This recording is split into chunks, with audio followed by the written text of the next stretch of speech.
Kirasiz, o'zingizni birorta rasmingizni yuklaysiz rasmlaringiz ichidan. O'zi hamma rasmim sun'iy intellekt bo'lib qolibdi. Yukladik va quyidagi promptni joylashtiramiz. Promptni joylashtirdim. Yana ozgina qo'shmoqchiman.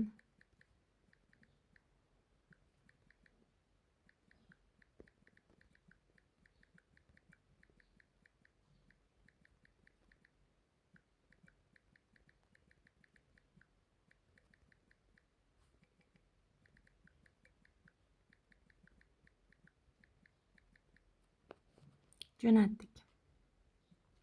Bu tarafda xuddi shunaqa qilib Gemini ChatGPTga bergan edim. Mana ChatGPT tepada mana uni bergan edi. Faqat sochim uzun edi.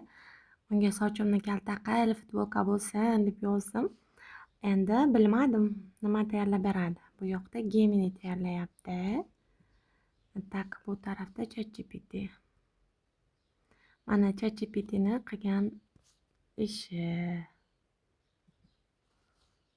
To'g'risi, bunga ham o'zi joylashtirganimda sun'iy intellektda qilingan rasm joylashtirganman mana tepadagi. Buni yaratgan ishi mana endi. Tak, zo'r. Ish yoqdi. Tak, siz kiritgan paytingizda ustozlar aniq yuzlaringiz kirsin-da, shunda u to'g'ri va chiroyli ishlab beradi sizga. Mana galereyamga saqlab oldim tepadagi saqlash qismidan.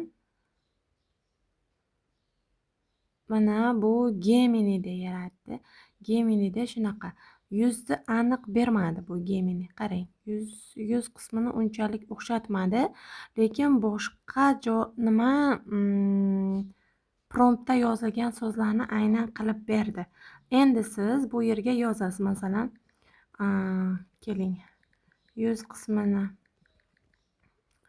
aynan o'xshat, qaytadan beryapmiz va futbolka deb yoza qoling. Futbolka kiygan bo'lsin. Jo'natdik. Endi bu qaytadan bizga tahrirlab beradi. Xuddi bu ham qilib berganidagi, agar nima kamchiligi bo'lsa, yozavering. Qaytadan mana shu joyini to'g'irla, mana shu joyini to'g'irla deb tayyor bo'lganini 3 ta nuqtani bosasiz, сохранить изображениeni bosib saqlab olaverasiz. Mana bu yerda mana futbolkani o'zgartirdi, lekin